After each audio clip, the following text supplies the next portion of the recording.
I once smashed my own house with a rock. And what happened next will shock you. There I was, standing in 40-degree weather, staring at my keys through the window, like some twisted joke. One stupid mistake, one frozen night, and a chain reaction of disasters that cost me thousands, all because my brain betrayed me. But here's the kicker. You're making the exact same mistake right now. And by the end of this video, you'll either hate me or thank me forever. Picture this, Montreal, midnight. Cold so brutal your eyelashes freeze. And me, a neuroscientist who literally studies the brain, locked out of my own house. Keys glowing on the dining table like a taunt. Phone, useless. Flight to Europe, tomorrow. So I did what any desperate half-frozen human would do. I grabbed a rock and smashed my way in. Glass everywhere. Cardboard taped over the hole? I'll fix it later, I thought.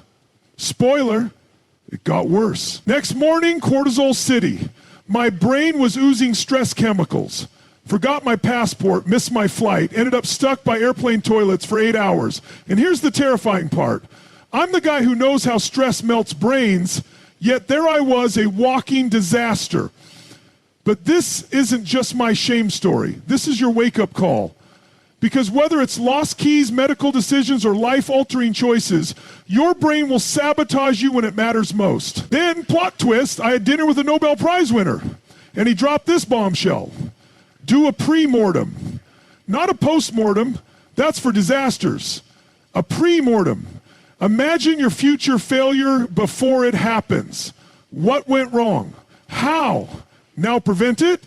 Sounds simple? It's revolutionary. And it works for everything, from lost passports to life or death decisions. Mistake 1, your keys/passport/glasses have no home. Your brain's hippocampus evolved to find static things like fruit trees, not your wandering AirPods. Fix? Designate one spot for important things. Hooks, bowls, passport drawers. Do this and poof, no more 3 a.m. key hunts. Mistake 2, you don't cloud your critical docs. Lose your wallet abroad, take photos now, email them to yourself. Boom, instant replacement proof. Mistake 3, you trust stressed you to decide.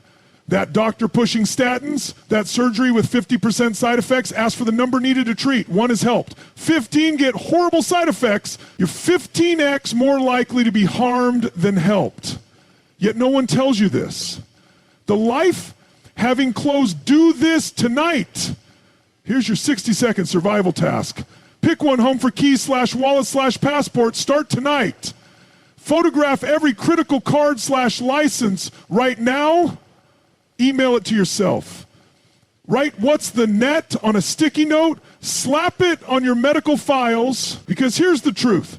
Disasters don't announce themselves. They creep in when you're tired, stressed, rushing.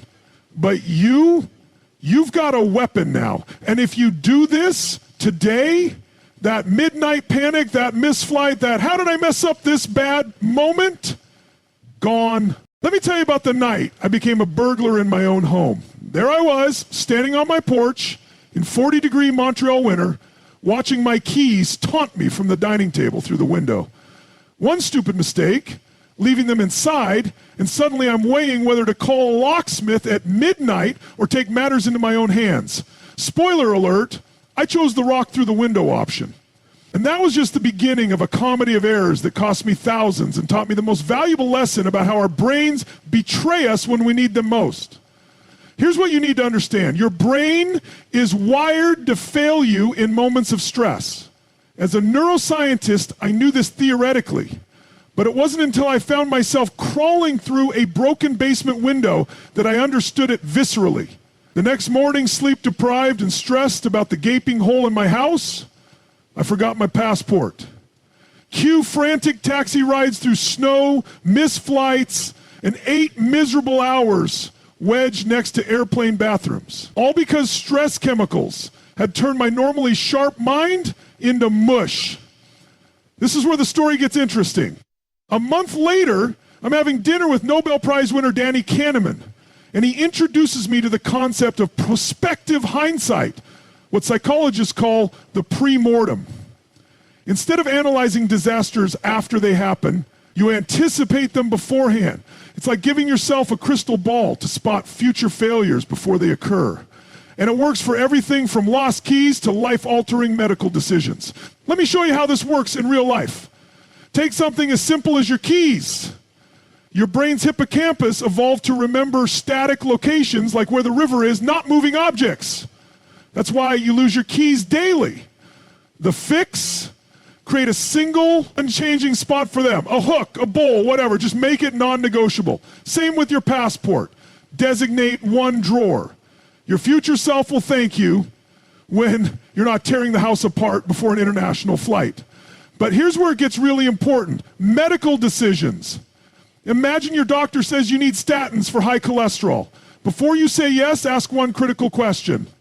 What's the number needed to treat? Here's the shocking truth. For the most commonly prescribed statin, 300 people need to take it for a year to prevent one heart attack. Meanwhile, 15 of those 300 will suffer serious side effects. You're 15 times more likely to be harmed than helped. Would you still take it? That's a conversation worth having with your doctor. The prostate cancer surgery statistic is even more startling. 49 surgeries are performed for every one person helped. And half of those patients will experience life-altering side effects like incontinence or impotence. These aren't rare exceptions. This is typical in medicine. Yeah, no one tells you these numbers when you're sitting in that exam room, cortisol flooding your brain, making it nearly impossible to think clearly. Here's your action plan starting tonight. First, establish those designated spots for your critical items.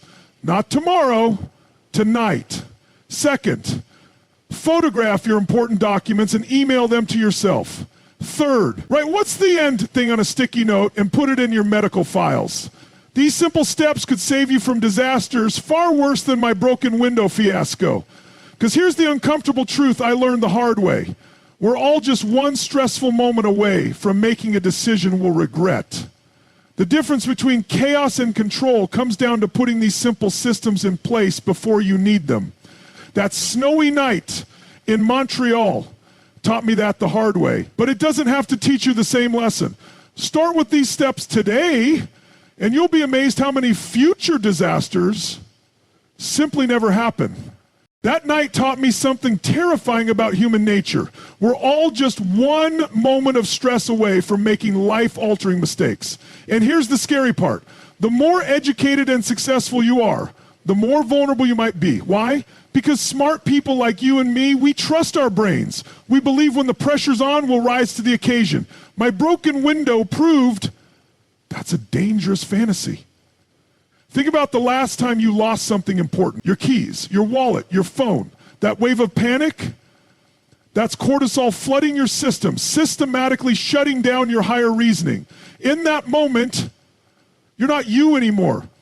You're a primitive version of yourself, the same version that made me think smashing a window was a good idea. The same version that will make you forget your passport before a crucial trip or agree to medical treatment without asking critical questions. But here's the good news. There's a way to hack this system. It starts with recognizing that your future self will be an idiot. Not all the time, just at those critical moments when stress is high and thinking is hard. The solution?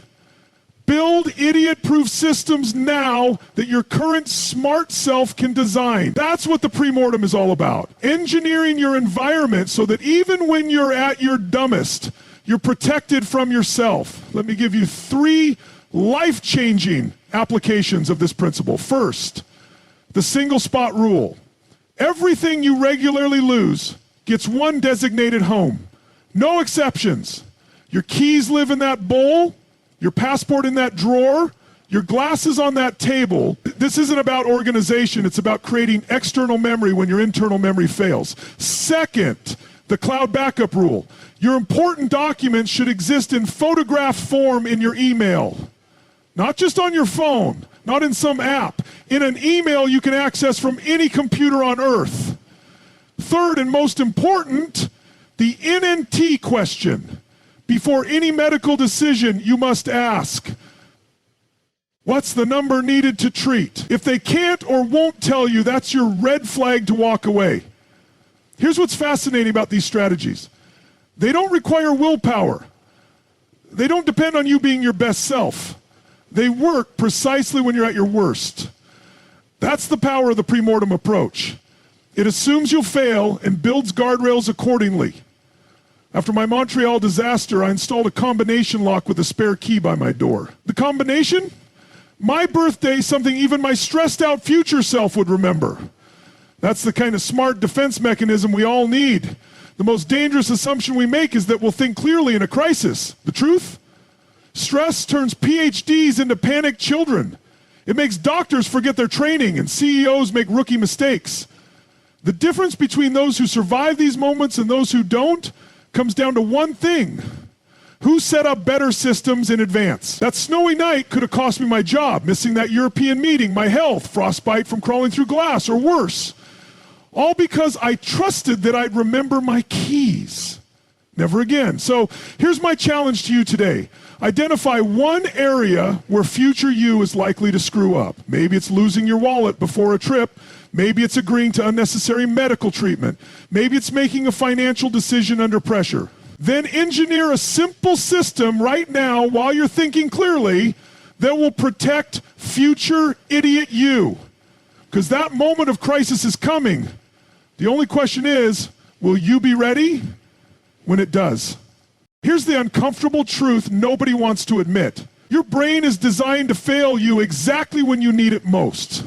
That moment when you're rushing out the door late for an important meeting, when you're sitting in a doctor's office receiving scary news, when you're making split-second decisions under pressure.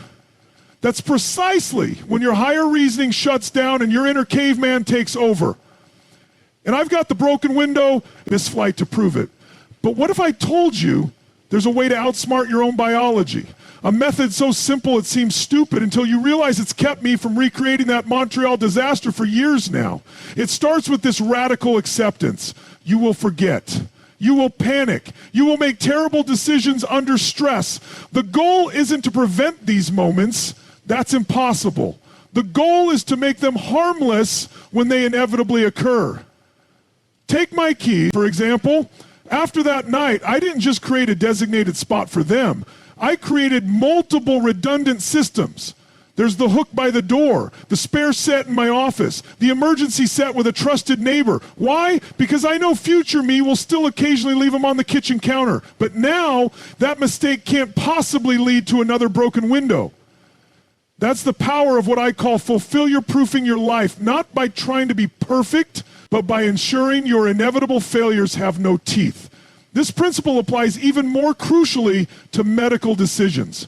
When you're sitting in that exam room, heart pounding from some scary diagnosis, you might as well be staring at your keys through a frozen window. Your ability to think critically is compromised. That's why I now keep a list of essential questions in my phone, questions to ask about any proposed treatment. The NNT is just the start. What are the alternatives? What happens if we do nothing? What's the recovery really like? Having these written down means even when my brain is swimming in cortisol, I don't have to think, I just have to read. The most dangerous myth we believe is that smart people make good decisions under pressure. The reality? Intelligence and education become irrelevant when stress hormones flood your system. That's why systems beat willpower every time. It's why the combination lock by my door has saved me countless times, while my Ivy League degree did nothing to prevent me from smashing my own window. Here's what I want you to do right now. Think of one recurring stress point in your life, the thing that always seems to go wrong at the worst possible moment. Maybe it's losing your wallet before trips. Maybe it's forgetting critical documents. Maybe it's making impulsive purchases when stressed. Now, design 3 layers of defense against it. Not 1, might 3. Because 1 fails. 2 might fail, but 3? That creates the kind of safety net that actually catches you when you fall. Remember, the goal isn't to never fail. That's impossible. The goal is to fail safely. To engineer your life so that if your brain betrays you, the consequences are minor rather than catastrophic. After all, the difference between an amusing story and a life-altering disaster often comes down to nothing more than the systems we put in place beforehand. So what system will you create today to protect tomorrow's stressed out version of yourself? Let me tell you how I went from being the guy who broke into his own home to someone who hasn't lost his keys in 3 years. The secret wasn't becoming more organized or trying harder. It was finally understanding that willpower is a myth when your brain is drowning in stress chemicals. That night in Montreal wasn't just bad luck, it was a perfect demonstration of how our biology sets us up to fail exactly when we can least afford it. Here's what changed everything for me. I stopped trying to be perfect and started building idiot-proof systems instead. Because here's the truth, you will space out and leave your keys somewhere stupid again. You will walk out of the house without your wallet. You will forget critical details when stressed. The question isn't whether this will happen, but what systems you have in place when it does. Take my passport solution. After that disaster, I just designate a spot for it. I created what I call the triple lock system. 1, it always goes in the same drawer. 2, there's a bright orange reminder tag on my suitcase. 3, I set a phone alert for passport that goes off 2 hours before any flight. Overkill? Maybe, but I haven't missed a flight since. This approach works even better for medical decisions. I now keep what I call a panic sheet in my wallet, a simple list of questions to ask any doctor proposing treatment. What's the NNT? What are the alternatives? What's the evidence this will work for someone like me? Because in that exam room, with my heart racing and my palms sweating, I know I can't trust myself to think clearly, but I can trust the system I set up when I was calm. The most valuable lesson from that frozen night wasn't about keys or windows. It was realizing that smart people don't rely on being smart when it counts. They build systems that work even when they're at their dumbest, because stress doesn't care about your IQ or your education. It reduces us all to the same panic, forgetful version of ourselves. So here's your action plan. Pick one thing, just one, that always seems to go wrong at the worst possible moment. Maybe it's losing your phone before important calls. Maybe it's forgetting medications when traveling. Now design 3 separate safeguards against it, not one line of defense, 3. Because the first will fail sometimes, the second might too, but 3? That's how you turn potential disasters into minor inconveniences. Remember, the goal isn't to never make mistakes. That's impossible.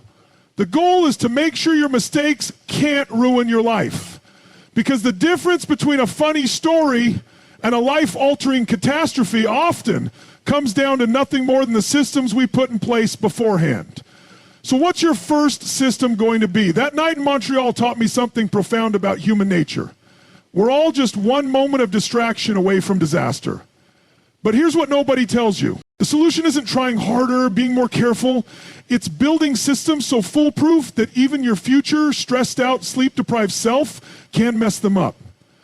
Let me show you how this works in practice. After my window smashing fiasco, I didn't just put a hook by the door for my keys. I created what I call the idiot-proof triad. First, a magnetic key holder under the porch rail.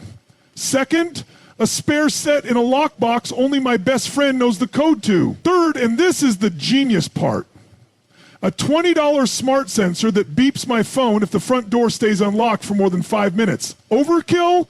Tell that to the me who hasn't been locked out in 4 years. This approach works even better for health decisions.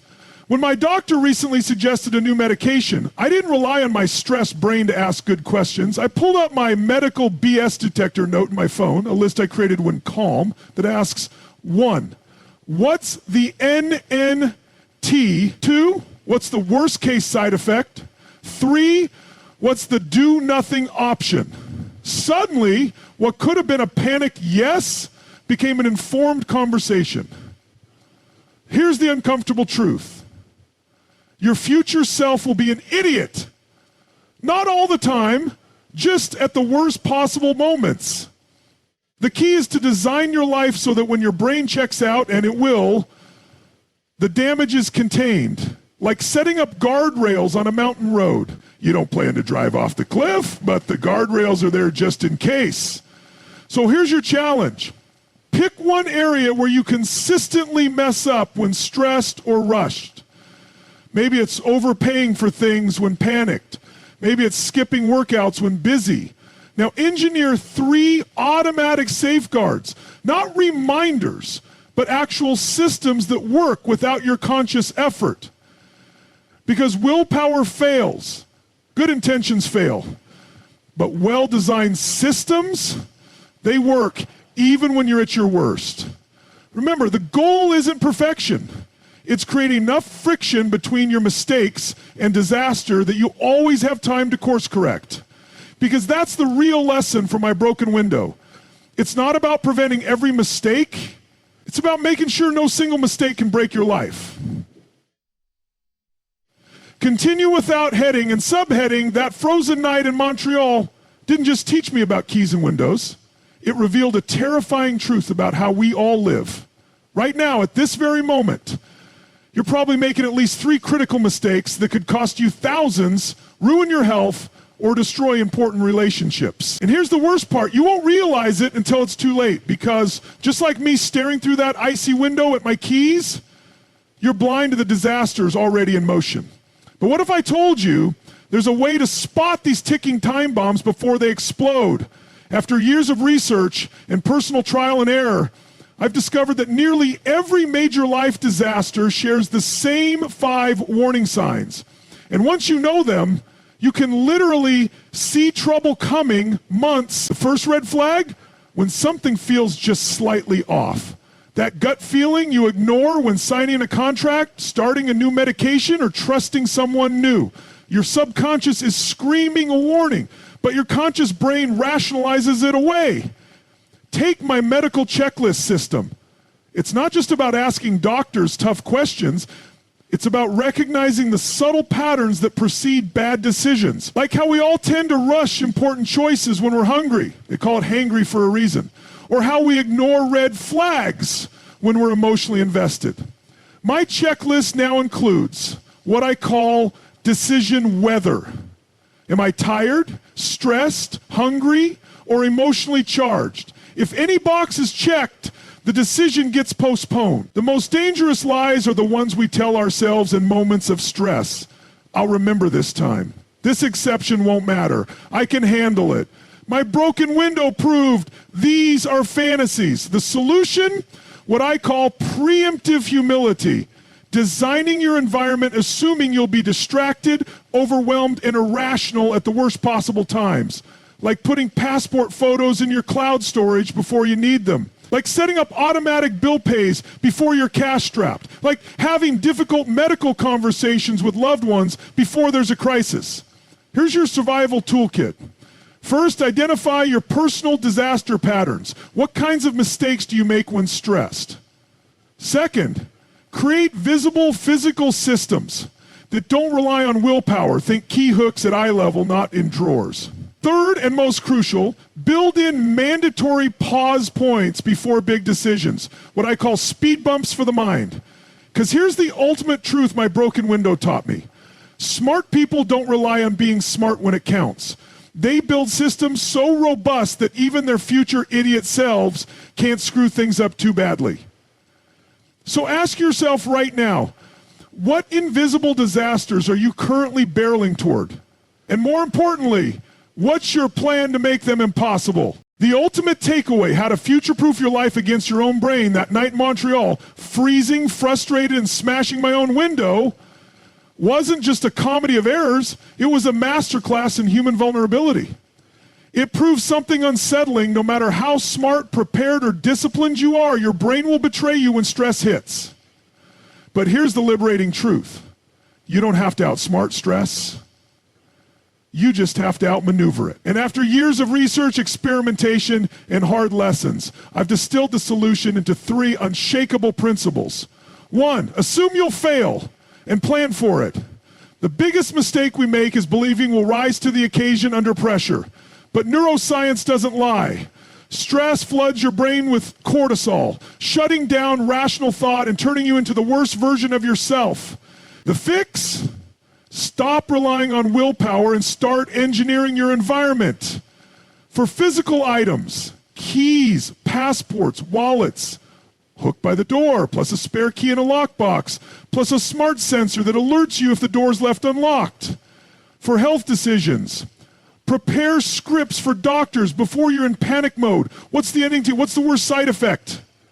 What happens if we do nothing for financial choices? Automate savings and bills so your future stressed self can't blow rent money on impulse buys. The goal isn't perfection, it's making failure harmless. 2, listen to your gut, then verify. That nagging feeling that something's off, it's your subconscious spotting danger your conscious mind ignores. My medical checklist now includes decision weather. Am I tired, stressed, hungry, emotionally charged? If any box is checked, the decision gets delayed. Stress doesn't just cloud judgment, it blinds you to the cloudiness. 3, build speed bumps for your brain. Every disaster starts with a small, dumb decision made in a rushed moment. The antidote? Force pauses. For purchases over $100, I wait 24 hours. For medical decisions, I require a second opinion, even if it's just a trusted friend. For emails sent in anger, I draft them, then sit on them for an hour. These aren't just habits. They're circuit breakers for your impulsive, stressed out brain. The bottom line, my broken window was a $2,000 lesson in humility. But it taught me something priceless. The difference between a life full of preventable disasters and one of smooth sailing isn't intelligence or luck, it's systems. Systems that assume you'll forget, systems that force pauses, systems that protect you from yourself. So here's your challenge. Pick one area where stress consistently derails you. Keys, health choices, money. Now design 3 layers of defense around it. Not 1, 3. Because the first might fail, the second could falter, but 3, that's how you turn potential catastrophes into minor annoyances. The secret to a resilient life isn't avoiding mistakes, it's making sure no single mistake can break you. And that starts today. Not with good intentions, but with idiot-proof systems. Because your future stressed out self will thank you.